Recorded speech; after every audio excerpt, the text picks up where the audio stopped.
They could have chosen any woman in town, but by the time the sun touched the edge of the hills, the entire town wished they hadn't. And it started on a quiet afternoon when the wind carried dust low across Ethan Cole's ranch and the boards of his porch creaked like they remembered better days. Because this was a house that had known laughter once and now only held echoes. And inside, two little girls sat cross-legged on the wooden floor, holding a faded scarf that smelled faintly of smoke and lavender, the last thing their mother had left behind. And they treated it like something alive, something that could still hear them if they whispered soft enough. While outside, Ethan stood with his hands resting on the fence, staring out over land that stretched for miles but felt smaller every year, like grief had a way of shrinking everything it touched. And when he finally turned back toward the house, there was a heaviness in his step that hadn't been there before, because a man can carry silence for only so long before it starts to speak back. And that morning, it had said something he couldn't ignore. So by noon he had ridden into town, hat low, eyes forward, and told them what he intended to do. And word traveled fast in a place like that, faster than rain, faster than reason. And by late afternoon, women began to arrive at his ranch, dressed in their best, smiles practiced, voices careful, each one stepping onto his land like they already belonged there, like they could fill the space that had been left behind. And Ethan didn't look at them for long, not really, because this wasn't his choice, not this time. And when he finally spoke, his voice was quiet but carried just enough to stop the murmurs. He said, "You can choose anyone." And then he looked down at his daughters standing beside him, their small hands wrapped around that same worn scarf, and something shifted in the air, something people didn't quite understand yet, because choices made by children don't follow the same rules as choices made by grown men. And one by one the women tried, gentle words, kind gestures, promises of warm meals and softer days. But the girls didn't move, didn't smile, didn't even look up. They just stood there, still as fence posts under a wide sky, until the younger one, Rose, tightened her grip on her sister's hand and took a step forward, slow, deliberate, like she was walking towards something she had already decided long ago. And the crowd leaned in without realizing it, because something about that moment felt heavier than it should have, like a storm gathering without clouds. And Rose didn't stop at the women in dresses or the ones who smelled like perfume and sugar. She walked past all of them, her boots barely making a sound on the dry ground, until she reached the edge of the yard where a single figure stood apart, not invited, not welcomed, just present. And that was where Nayeli stood, quiet as the horizon, her dark hair tied back with a strip of leather, her eyes steady but distant, like she had already learned what it meant not to belong in places like this. And no one had asked her to come, but she had come anyway, because sometimes people show up not to be chosen, but to witness something they already understand. And when Rose stopped in front of her, the entire yard seemed to hold its breath, because everyone knew what this meant, even if they didn't want to admit it. And without a word, Rose lifted the scarf with both hands and held it out. And for a second, just a second, Nayeli didn't move, because she knew the weight of what was being offered wasn't cloth. It was trust, it was memory, it was a place in a story that wasn't hers. And then slowly, carefully, she reached out and took it. And somewhere behind them, someone let out a quiet breath like something sacred had just been crossed. And Ethan felt it too, standing there with the sun lowering behind him. Because in that moment, he realized this wasn't about finding a wife. It wasn't about filling a space. It was about something much harder to name. Something children could see but adults spent years learning to ignore. And as the light faded and the wind picked up just enough to stir the dust at their feet, Ethan understood that whatever happened next wasn't going to follow the rules he thought he knew. The silence did not break right away. It stretched, thin and fragile, like glass under pressure. And no one in that yard seemed willing to be the first to move. Not the women in pressed dresses, not the men who had gathered along the fence pretending they had simply wandered by, and certainly not Ethan, who stood with his hands hanging at his sides as if he had forgotten what they were meant to do. Because what had just happened was not loud, it was not dramatic, but it had weight, the kind that settled into a man's chest, and stayed there, and rose still. Stood in front of Nayeli, her small fingers now empty, her eyes lifted with a certainty that did not belong to a child her age, while Lily stepped closer beside her, pressing her shoulder gently against her sister's as if to say, without words, that this choice was not made alone. And Nayeli looked down at the scarf in her hands, her fingers tracing the worn edges, the threads that had been mended more than once. And for a moment her expression shifted, just slightly, not enough for most to notice, but enough for Ethan to see, because he had seen that same look before on another face, years ago, when something simple carried more meaning than it should, and the wind moved again, carrying the scent of dry grass and distant rain that might never come. And finally someone spoke, a voice from the edge of the yard, low but sharp, saying this is not right, and others followed, murmurs rising like a slow tide, not angry yet, but uneasy, the kind of unease that comes when the world does not behave the way people expect it to. And Ethan turned his head toward the voices, his jaw tightening just enough to show he heard them. But he did not answer, not yet, because he was watching something else, something quieter, something that mattered more.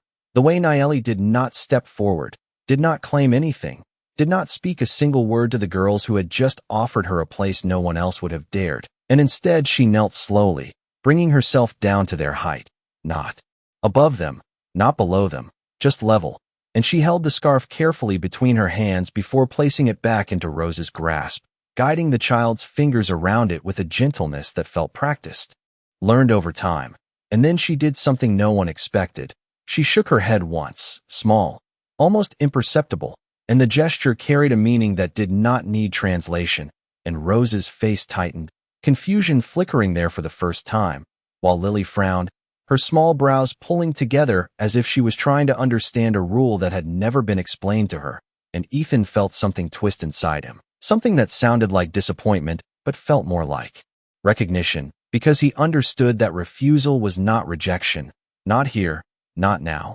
And Nayeli rose back to her feet, her posture steady, her eyes lifting briefly to meet Ethan's, and there was no challenge in that look, no plea, just a quiet statement that said she knew her place in this world because it had been shown to her too many times to forget. And the murmurs grew louder then, voices layering over each other, some urging Ethan to step in, to correct what they saw as a mistake, others simply watching, waiting to see if he would bend to the weight of their expectations. And Ethan finally moved, one step forward, boots pressing into the dust, and the sound of it cut through the noise just enough to pull attention back to him.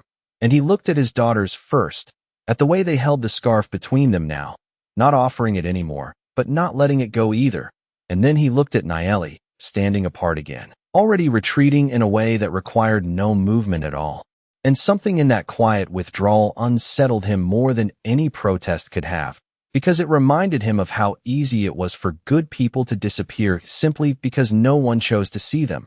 And the sun dipped lower, casting long shadows across the yard, stretching every figure into something larger, something harder to ignore, and Ethan drew in a slow breath. The kind a man takes when he knows whatever he says next will not be taken back.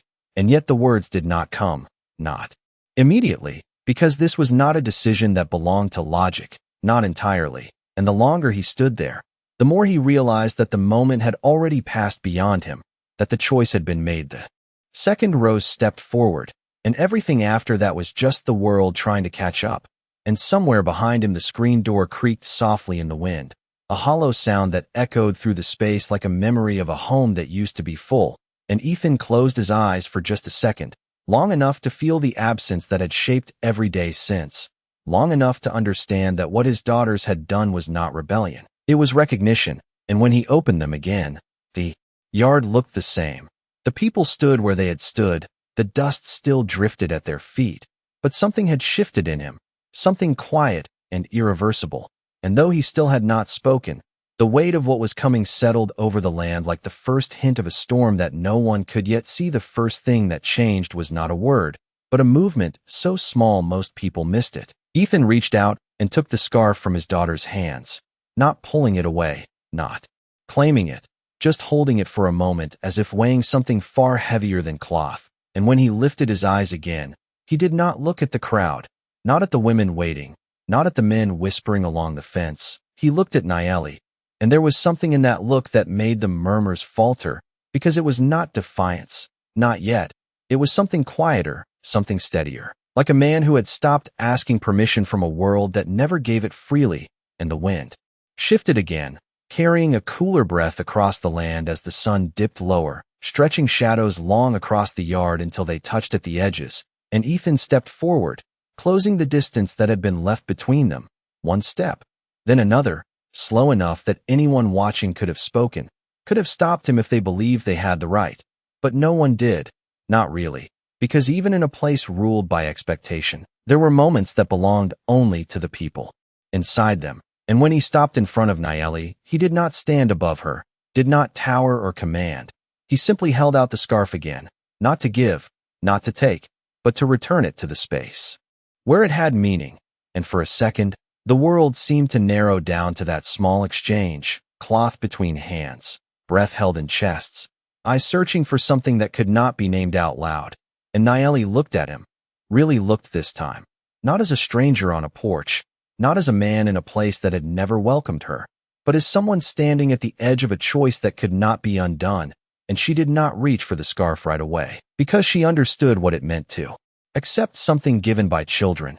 It was not simple, it was not light, it was a promise wrapped in silence, and promises like that did not belong to people who were used to being turned away. And behind them, a voice rose again, louder now, sharper, saying this is not how things are done.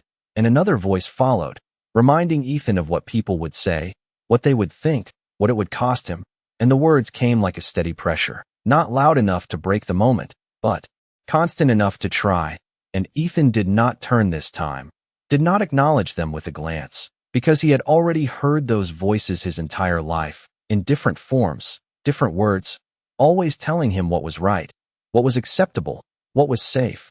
And he knew where that had led him, to a house filled with silence and two children holding on to a memory because there had been nothing else to give them. And something in him settled then, not loudly, not dramatically, just a quiet alignment, like a door closing behind him without a sound. And he spoke, his voice low, steady, carrying only as far as it needed to, saying they chose. And he let the words hang there, not explaining, not defending, just stating what was already true.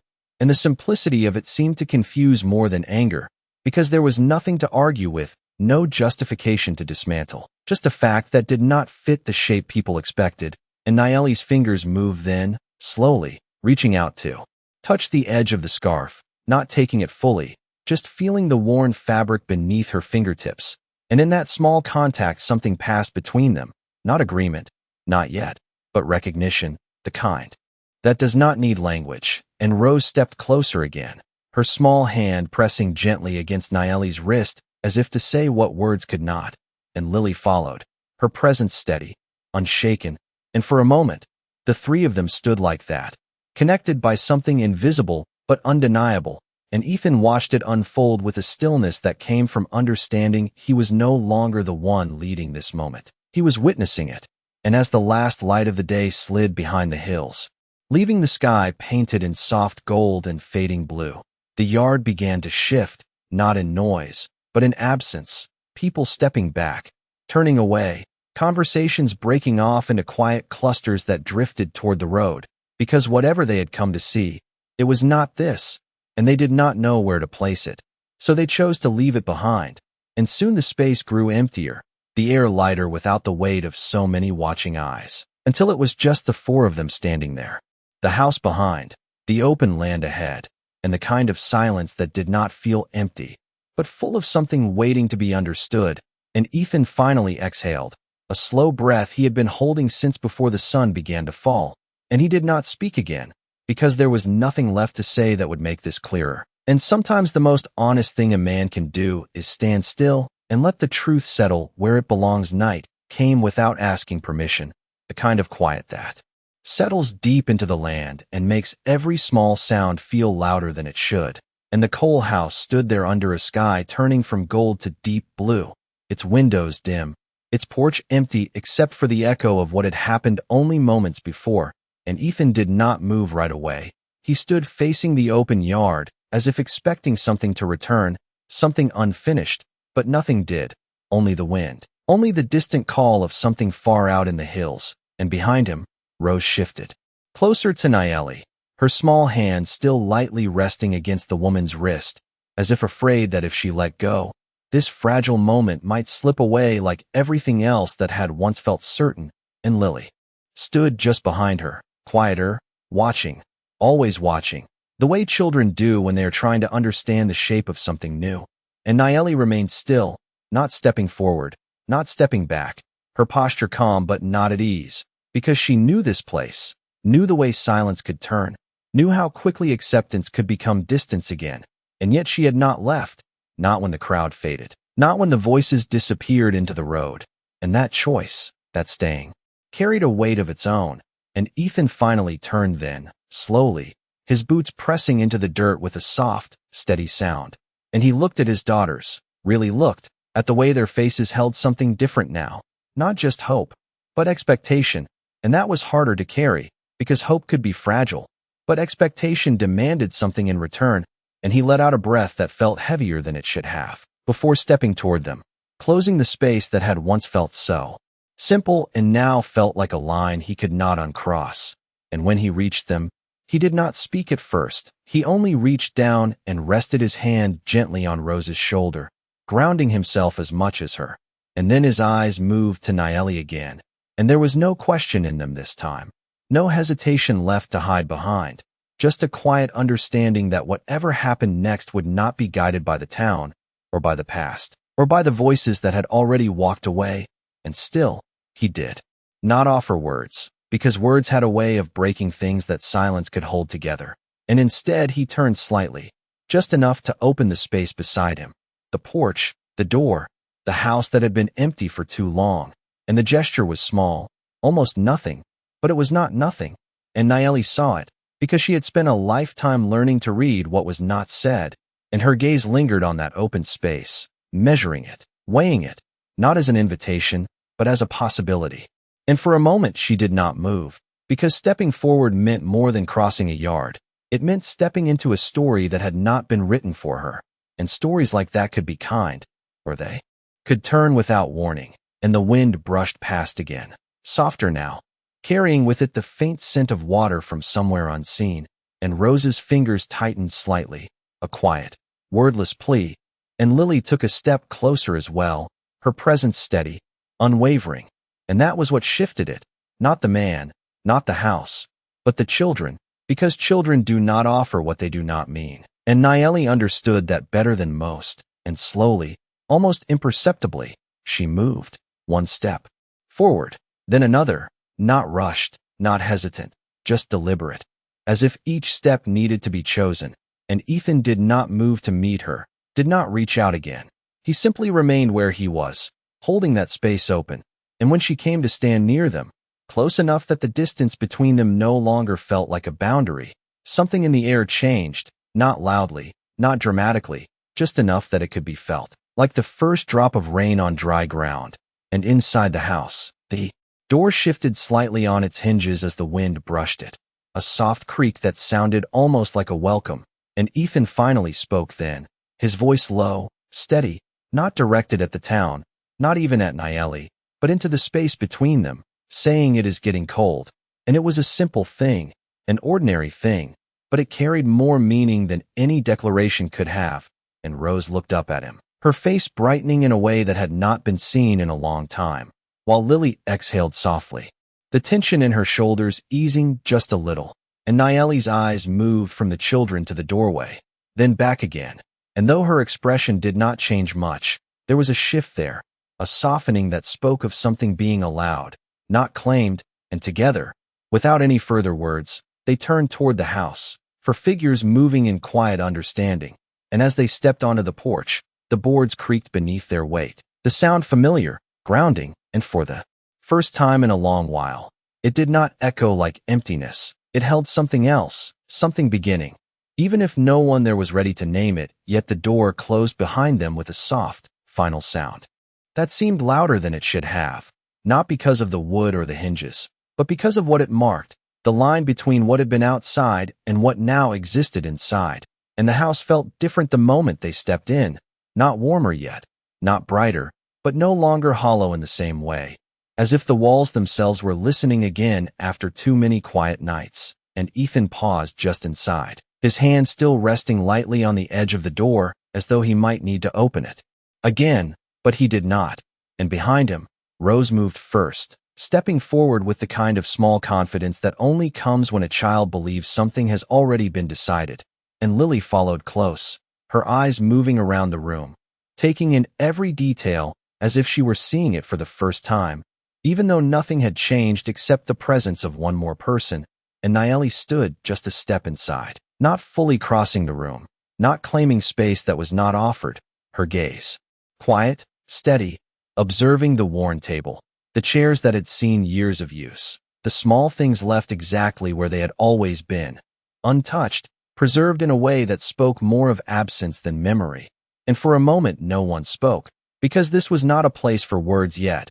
It was a place for understanding where to stand, where to breathe, where to belong, and the fire pit in the corner held only the faintest trace of ash, long cold, long forgotten, and Ethan noticed it the same way he noticed everything he had stopped tending to, not with surprise, but with a dull awareness that had become familiar, and without thinking, he moved toward it, crouching down to gather a few pieces of wood stacked nearby, his hands moving with quiet purpose, because there are some actions a man returns to when he does not know what else to do, and lighting a fire is one of them, and the small spark caught slowly, hesitant at first, then stronger, a soft glow spreading outward, filling the room, with a kind of light that felt alive, and Rose watched it with wide eyes, her face reflecting the flicker, while Lily stepped closer to Nayeli, not speaking, just standing near her, as if proximity itself was a question waiting for an answer.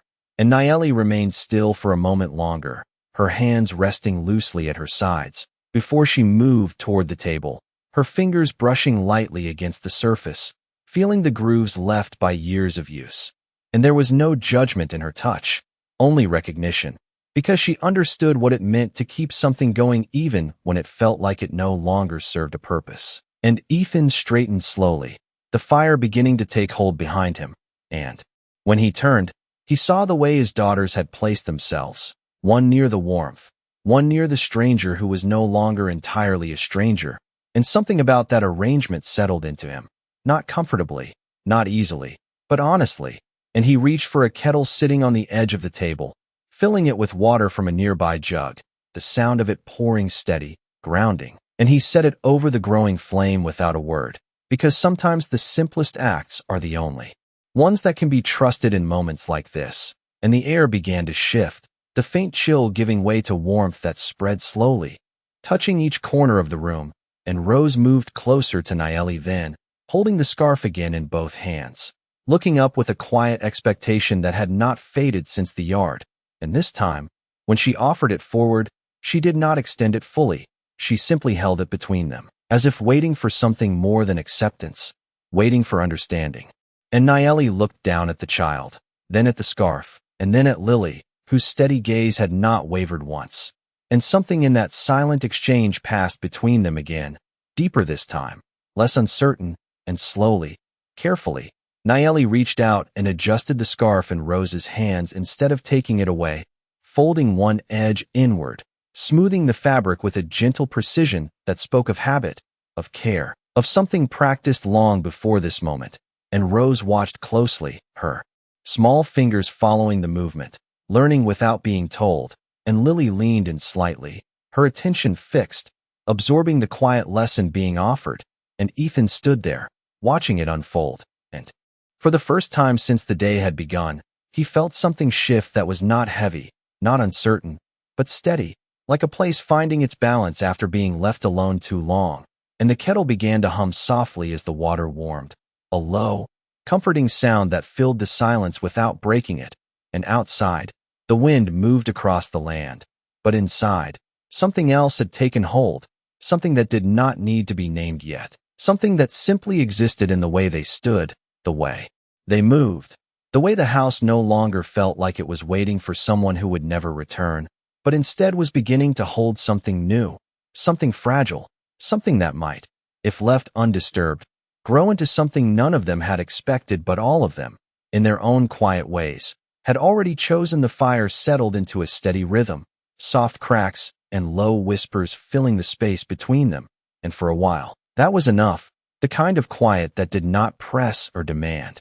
Just existed like something natural, something earned, and Ethan poured the warmed water into 4 cups without asking who would take one, setting them down on the table one by one, as if placing markers for a life that had not yet decided its shape.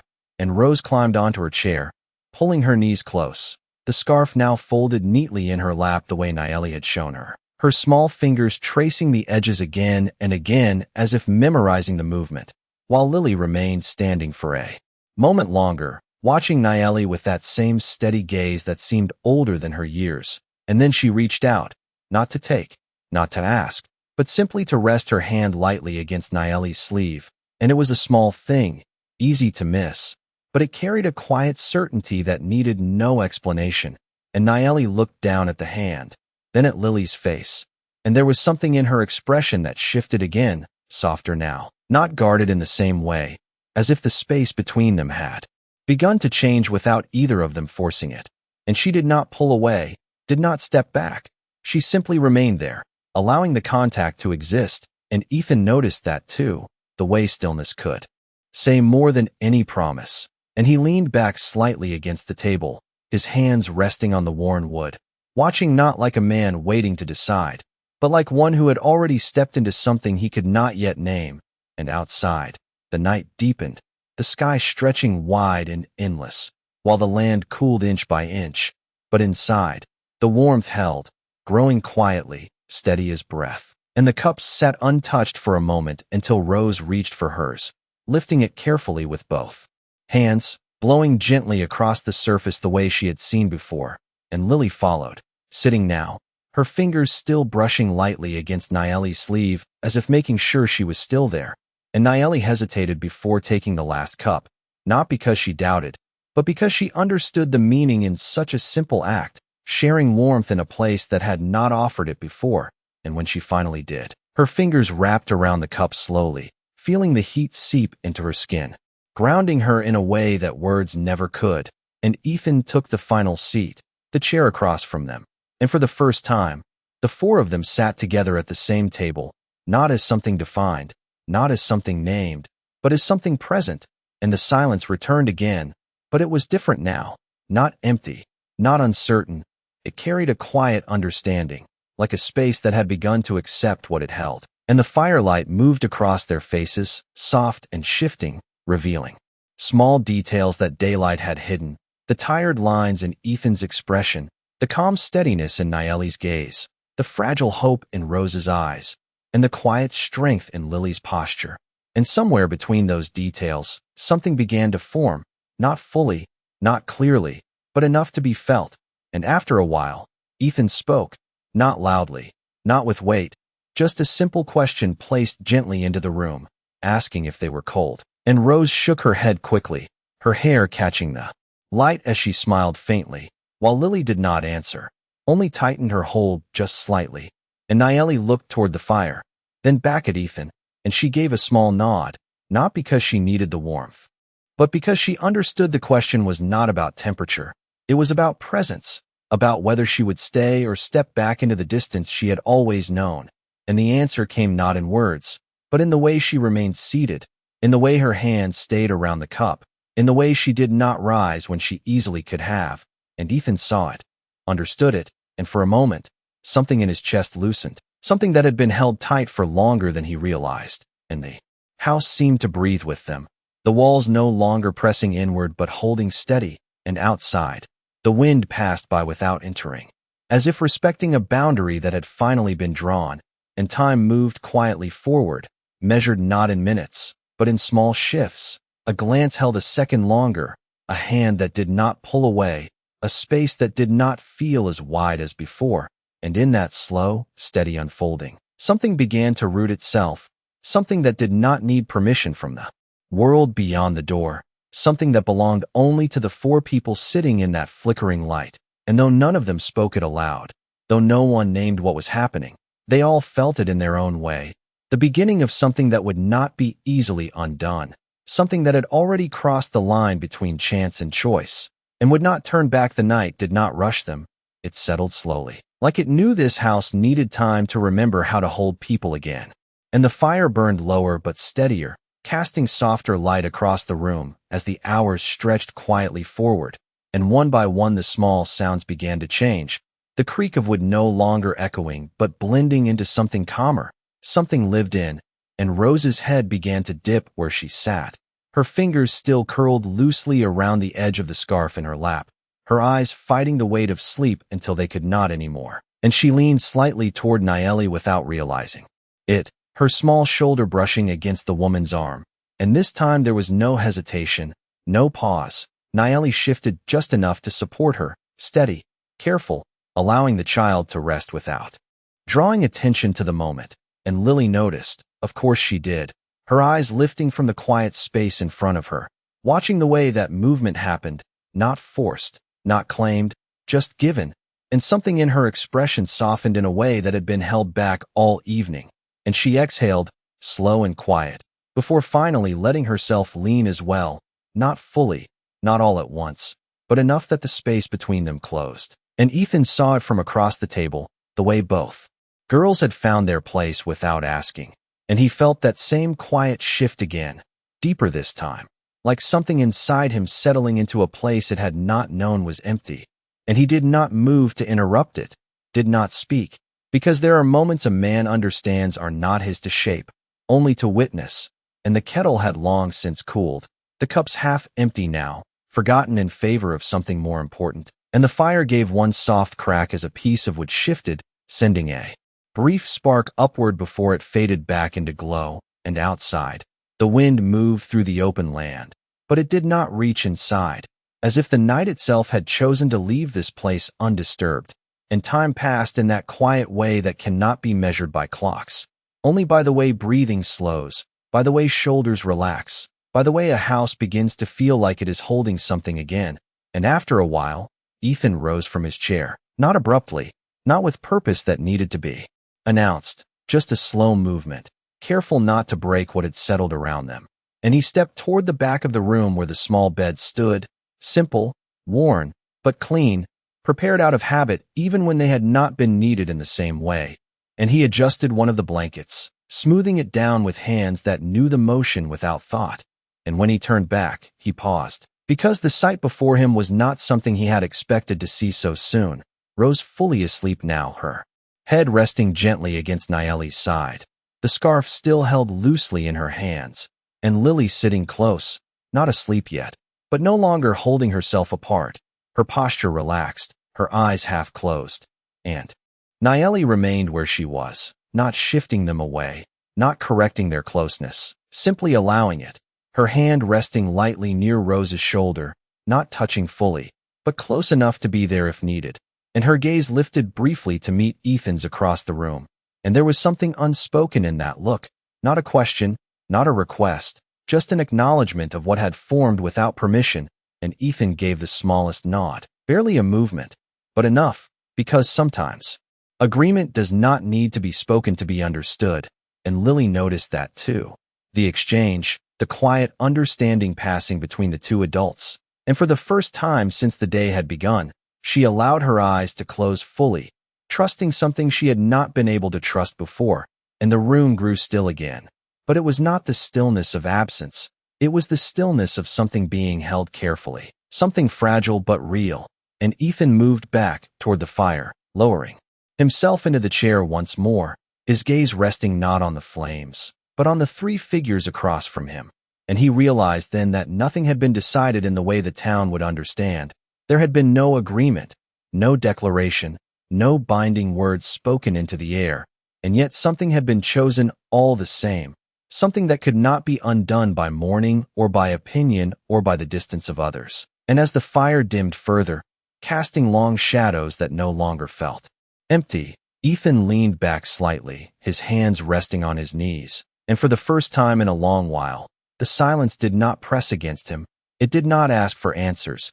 It simply existed alongside him, steady, quiet, and enough, and somewhere in that quiet, without anyone saying it, without anyone needing to, the house remembered what it was meant to be. Morning did not arrive all at once. It crept in slowly through the edges of the windows, pale light stretching across the wooden floor, like it was unsure it was welcome yet, and the fire had burned down to a soft bed of embers, still warm, still alive, holding the last breath of the night that had changed something none of them had named.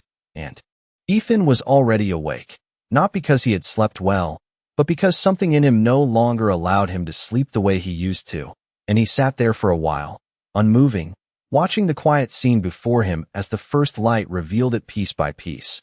Rose still curled against Nayeli, her small hand resting on the scarf that had not left her side, Lily leaning close as well. Her posture relaxed in a way that spoke of trust rather than exhaustion, and Nayeli had not moved much, not enough to disturb them, her back straight but not rigid, her eyes open now, calm, aware, as if she had been awake longer than the light itself.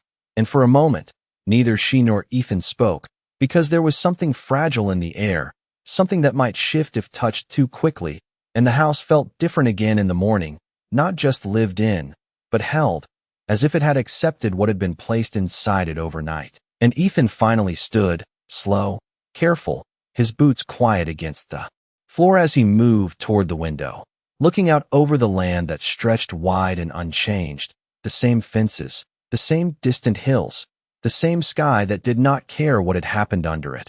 And yet everything felt different to him, because what had changed was not the land, but the weight he carried while standing on it.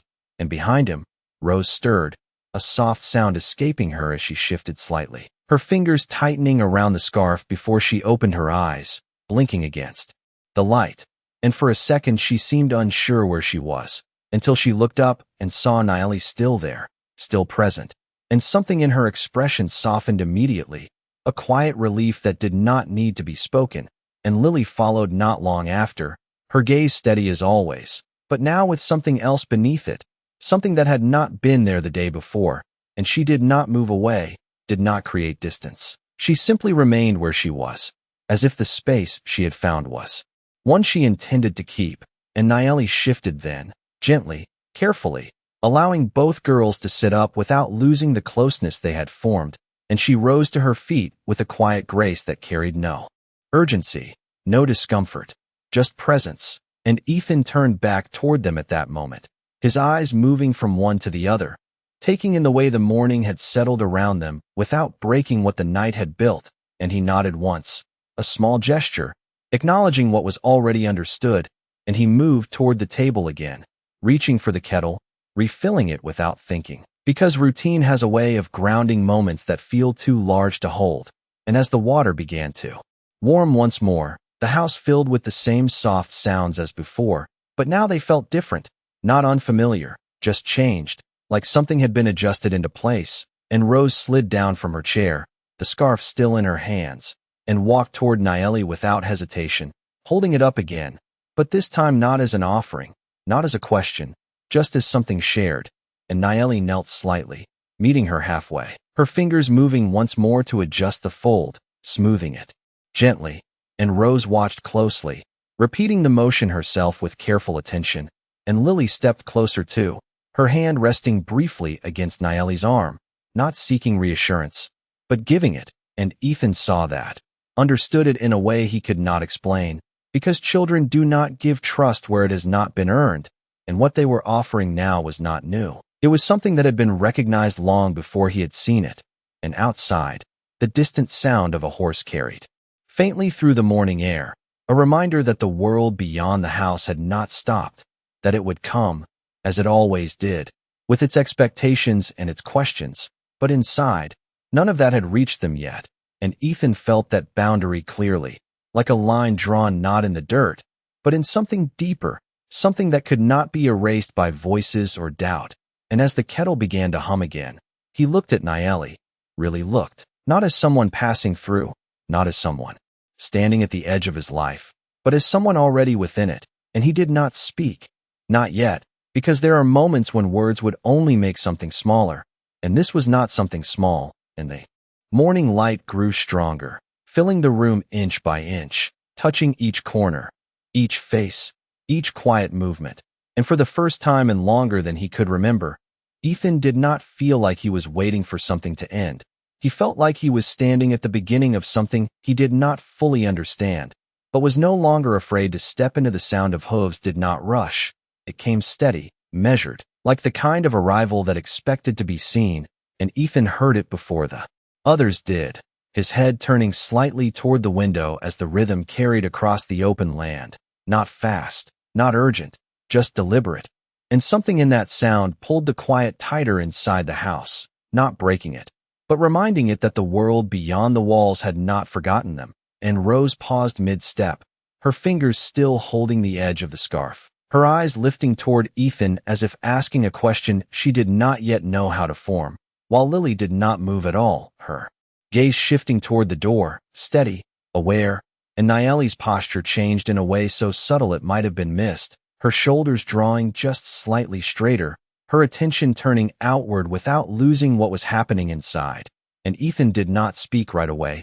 He simply moved toward the door, each step quiet but certain, because whatever came next was not something he could avoid by standing still.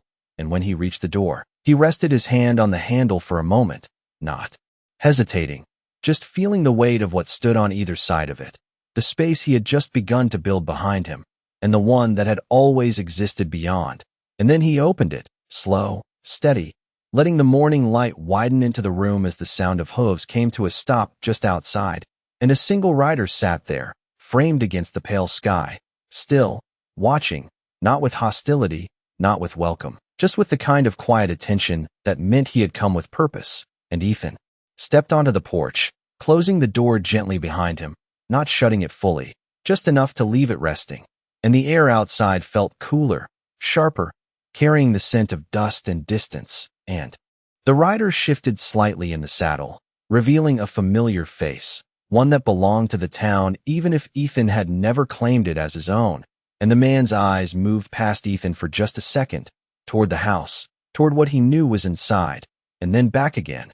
And he spoke, his voice calm but carrying something beneath it, something that did not need to be raised to be heard, saying that people were talking, that what had happened the day before had not settled the way Ethan might have hoped. And Ethan did not answer immediately, because he already knew that, had known at the moment the yard fell silent, and the man continued, not stepping down, not pressing forward, just stating what had already begun to move through the town like a slow current, that lines were being drawn, that questions were being asked, that choices like the one made yesterday did not stay quiet for long. And Ethan listened, his expression unchanged, his stance steady, and for a moment it might have seemed like nothing had shifted, like he was still standing at the edge of something undecided. But that was not true anymore. And inside the house, just beyond the door, Rose had moved closer, her small hand resting lightly against the wood, as if she could feel the conversation through it, while Lily stood just behind her, her presence firm, unyielding, and Nieli remained a step back, not retreating, not advancing, simply holding her place. And Ethan could feel that, even without turning, even without seeing it, because some things do not need to be visible to be understood. And when he finally spoke, his voice was not louder, not sharper. It was the same quiet tone he had used the night before, the same steadiness that did not bend to expectation. And he said that people could talk, that they always had, that it did not change what had already been chosen. And the man on the horse watched him for a moment longer, as if measuring something he could not quite name, and then he nodded once, not in agreement, not in approval, just acknowledgement, the kind that comes when a person realizes that whatever they came to influence has already moved beyond them. And he turned the horse, slightly, not rushing away, not lingering, just leaving the same way he had come, and the sound of hooves began again, steady, fading slowly into the distance. And Ethan stood there for a moment longer, the morning light stretching across the porch, the land wide and unchanged before him. But something in the air felt different now, not heavier, not lighter, just clearer. And when he turned back toward the door, he did not pause this time. He pushed it open and stepped inside, and the warmth met him again, the quiet presence waiting, not uncertain, not fragile in the same way as before, but steadier, as if it had already decided it would hold. And Rose looked up at him, her eyes searching his face for something, and he gave the smallest nod, the same one from before, and that was enough. Because some answers do not need to be spoken when they have already been lived.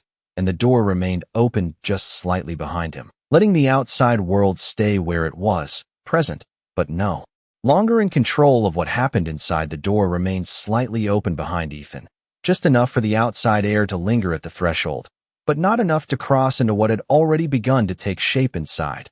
And for a moment he stood there, neither fully turned away from the world beyond, nor completely facing the one he had chosen to hold. And that space between those two directions felt narrower now, not because the world had changed, but because he had, and Rose was the first to move again, as she always seemed to be when something needed to continue rather than pause. Her small steps carrying her back toward the table where the scarf rested, and she picked it up with both hands, holding it not tightly, not possessively, but with a kind of quiet care that suggested she understood its place had shifted, and Lily followed more slowly, her eyes lifting to Ethan's face for a moment, searching not for permission, but for confirmation, and when she saw it there, in the way he stood, in the way he did not close the door, did not step back into hesitation, she gave the smallest nod to herself and moved closer to Nayeli again. And Nayeli had not changed her position much, but something about her presence had settled deeper into the room, less like a visitor standing at the edge and more like someone who had decided, without words, to remain where she was. And Ethan stepped forward then, leaving the door as it was, his boots carrying him back across the floor toward the table, toward the quiet arrangement that had begun to feel like something more than chance. And he reached for one of the cups, lifting it, feeling the warmth that still lingered there, and he set it closer to Nayeli without comment, not offering, not insisting, just placing it within reach. And the gesture was small, but it carried the same weight as everything else that had happened since the day before, because nothing here was loud, nothing demanded attention, everything simply existed, steady, undeniable. And outside, the sound of hooves had faded completely now, leaving only the wind and the wide, indifferent sky. But inside, the quiet remained intact, untouched by what had come and gone at the edge of it. And Rose stepped closer again, holding the scarf out once more, but this time she did not extend it fully. She simply lifted it toward Nayeli, her eyes steady, not asking, not waiting, just sharing. And Nayeli looked at her, then at the scarf, and then at Lily, who stood beside her, unmoving, certain, and something in that moment aligned in a way it had not before, not fragile, not uncertain, but clear. And Nayeli reached out, not to take the scarf away, not to return it, but to guide it, her fingers adjusting the fold once more before placing it gently over Rose's shoulders, settling it there as if it belonged, as if it had always belonged in that place. And Rose stilled for a moment, feeling the weight of it, her hands lifting slowly to touch the edges, and her eyes softened in a way that spoke of recognition rather than surprise. And Lily watched closely, her gaze shifting from the scarf to Nayeli's hands, and then to Ethan, and something passed between them. Again, quiet, understood, and Ethan saw it, felt it settle into him like something that had finally found its place, and he did not speak, because there was nothing left to say that would make it more real than it already was. And the house held that moment, the light growing stronger through the windows, the fire now only a soft glow behind them, the air warm enough that the morning no longer felt cold. And outside, the land remained as it always had, wide, open, indifferent. But inside, something had taken root that did not depend on the land or the town or the voices that would return again. And as Rose adjusted the scarf around her shoulders, standing a little taller without realizing it, and Lily stepped closer, her hand resting briefly against Nayeli's arm once more, and Nayeli remained there, steady, present, not stepping away, not holding back. Ethan understood something he had not been able to see before, something simple, something quiet, something that did not need to be explained. That family is not always chosen by words or by rules or by the expectations of others. Sometimes it is recognized in a moment, so still it almost goes unnoticed, and once it is seen, it cannot be unseen. And the door behind him stayed open just enough to let the light in, but not enough to take anything away. And for the first time, Ethan did not feel the need to close it, because what mattered had already stepped inside and chosen to stay. The light continued to grow, filling the house not all at once, but in slow, steady layers, touching the edges of the table, the backs of the chairs, the quiet faces gathered within it. And nothing felt rushed, nothing demanded to be explained. But outside, the world had already begun to move, and it did not move quietly, not the way this house had learned to, because by mid-morning the road carried more than just wind and dust. It carried voices, distant at first, then closer, then stopping just far enough to be heard but not seen, and Ethan noticed it without turning, the way a man notices a storm long before the clouds arrive, not by sight, but by the way the air shifts. And Rose looked up from where she stood near Nayeli, her small fingers still adjusting the scarf around her shoulders, sensing something different in the stillness, while Lily moved closer to the window, not pressing against it, not trying to see, just standing there, with the quiet awareness that had always set her apart. And Nayeli remained where she was, but her attention shifted outward again, not with fear, not with resistance, just with readiness, the kind that does not come from expecting trouble, but from understanding that it often arrives without invitation. And Ethan set his cup down slowly, the soft sound grounding the moment before it could fracture, and he moved toward the door again, not hesitating, not questioning, just following the path that had already been laid by the choices he had made. And when he stepped onto the porch this time, he did not stand alone for long, because the figures gathered at the edge of the yard did not wait to be invited. They stood there, a small group, not large enough to be threatening, but not small enough to be ignored, and their presence carried something heavier than numbers.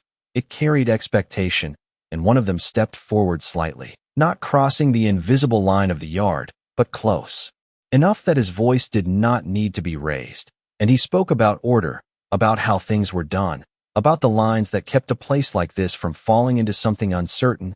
And Ethan listened, the same way he had listened before, without interruption, without reaction, because the words themselves were not new.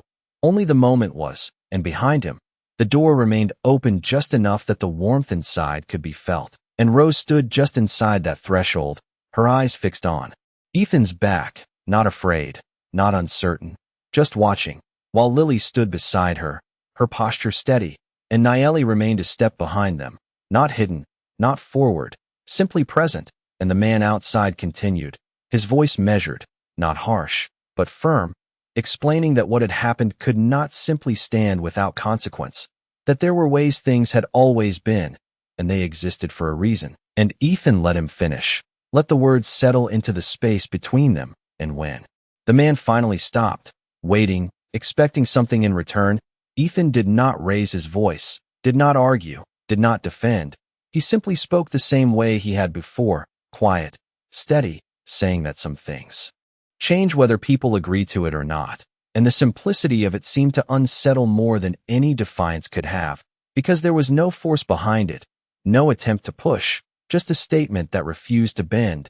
And the others behind the man shifted slightly, murmurs rising and falling, not in anger, but in uncertainty, because what stood before them did not match the resistance they had prepared for. And Ethan remained where he was, not stepping forward, not stepping back, holding that line in a way that did not feel like opposition, but like certainty. And after a moment, the man nodded once, slow, not in agreement, but in recognition, the kind that comes when a person understands they are no longer part of the decision. And he stepped back, turning slightly, and the group followed, not quickly, not reluctantly, just leaving the same way they had come, their presence dissolving back into the road, into the world that would continue to speak, to question, to watch from a distance. And Ethan stood there a moment longer, the air still, the yard empty again, and then he turned, stepping back inside without pause, without looking back, and the door remained open just enough behind him, the boundary still in place. And Rose looked up at him again, searching, and he gave that same small nod, the one that had begun to mean more than words. And Lily relaxed just slightly, her hand resting once more against Nayeli's arm. And Nayeli met Ethan's gaze for a brief moment. And there was something there now that had not been there before, not uncertainty, not distance, but acknowledgement, shared, quiet, and enough. And the house held them again, steady, unchanged by what had come and gone outside, because what had been chosen here did not belong to the voices beyond the door, and would not be undone by them. The house did not return to what it had been before. It could not, because once something shifts in a place like that, it does not go back, it settles forward, deeper, and the quiet that followed the departure outside was not the same quiet as before.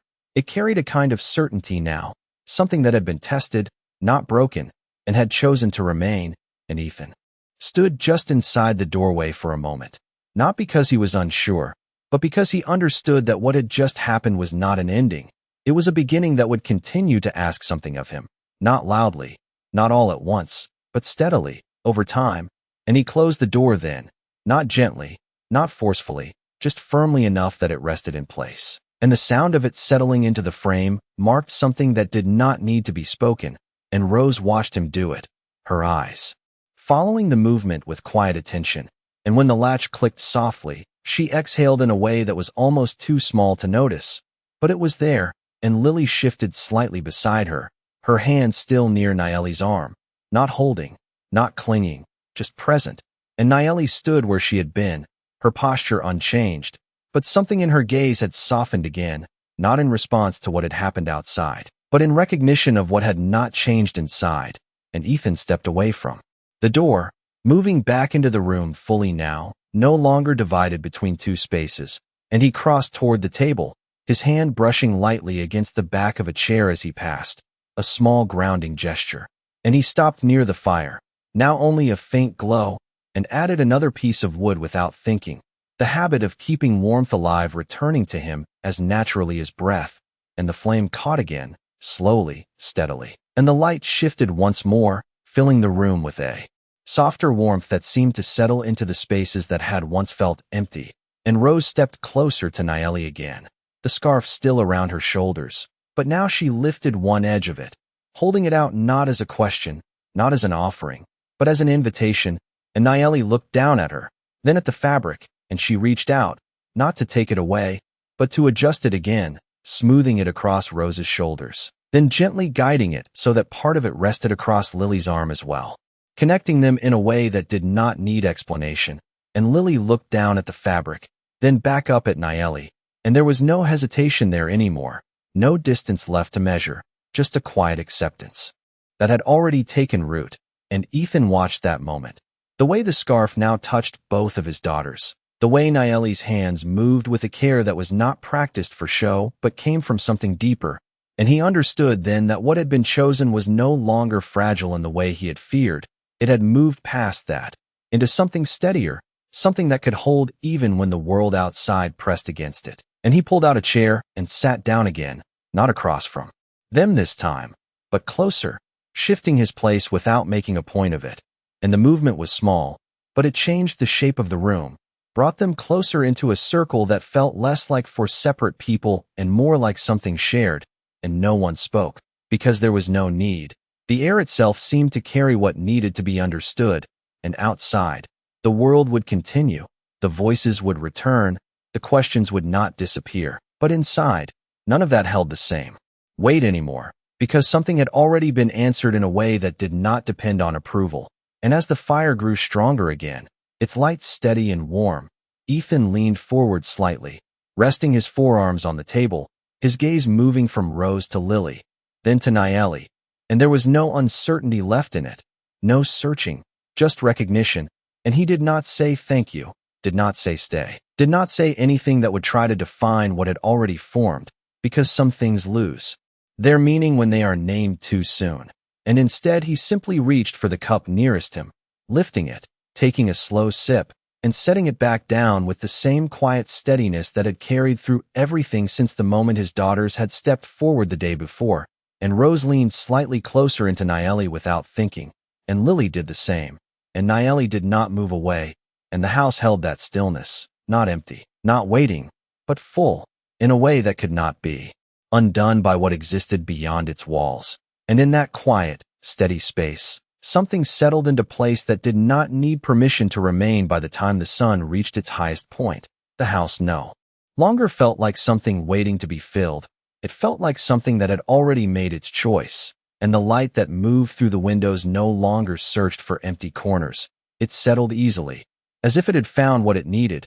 And Ethan sat there a while longer, not because he had nowhere to go, but because for once he understood that staying was not the same as being stuck. And across from him, Rose had begun to hum softly, a sound so light it almost blended with the crackle of the fire, her fingers still tracing the edge of the scarf now resting across her shoulders and Lily's arm. And Lily had shifted closer without thinking, her posture no longer guarded, her gaze no longer measuring distance, but simply resting, and Nayeli remained beside them, her presence quiet, but no longer distant, no longer held at the edge of something she was not allowed to enter, and Ethan watched them for a moment, taking in the small details that would have gone unnoticed before, the way Rose leaned without hesitation, the way Lily did not pull away, the way Nayeli adjusted the fabric again without being asked, and he realized then that nothing in this room was temporary anymore, not in the way he had once believed things could be, because what had formed here was not fragile in the way people outside would expect. It was quiet, yes, but it was steady, and steady things do not break easily, and he stood then, not with urgency, not with a plan, but with a kind of calm that had not been there before, and he moved toward the door once more, reaching for it without pause. And when he opened it, the light outside was brighter now, the land stretching wide as always, unchanged, unconcerned, and he stepped out onto the porch, not to face anything, not to prove anything, but simply to stand, and for a moment he looked out across the fields, the fence lines, the distance that had once felt like something he had to defend, and now felt like something that no longer defined him, and behind him, the house remained open, the door not fully closed, not fully open, just enough to let the air move freely between the two worlds without letting one overtake the other, and he could hear them inside, not loudly, not clearly, just enough to know they were there, and that was enough, and after a while, he turned back, stepping inside again without hesitation, and this time he did not pause at the threshold, did not stand between spaces, he moved directly to the table, to the place that had already been shaped by everything that had happened, and he pulled out a chair, not across, not apart, but beside them, and he sat down, his presence aligning with theirs without needing to be explained, and Rose looked up at him, her eyes bright in a way that did not need words, and Lily followed, her gaze steady, calm, and Nayeli met his eyes for just a moment, and there was something there that had not been there before, not distance, not caution, but recognition, shared, quiet, and enough, and Ethan did not speak, did not reach for anything, did not try to shape what had already taken form. He simply remained where he was, his hand resting lightly on the table, close enough that Rose's fingers brushed against it without thinking, and he did not move away, and neither did she, and Lily's shoulder leaned slightly closer, and Nayeli did not step back, and the fire burned steady behind them, the light warm and constant, and outside, the world would continue as it always had, with its voices, its questions, its lines drawn and redrawn, but inside, none of that held the same weight anymore, because something had already been decided in a way that did not ask for permission, and as the day moved forward, unmarked by any grand declaration, unshaken by anything beyond the walls, the house held them, not as strangers, not as something uncertain, but as something simple, something real, and in that quiet, steady space, where no one needed to explain what had already been understood, the truth settled in the only way it ever does out there on the wide, open land, not with words, not with noise, but with presence, and once it settles like that, it does not leave.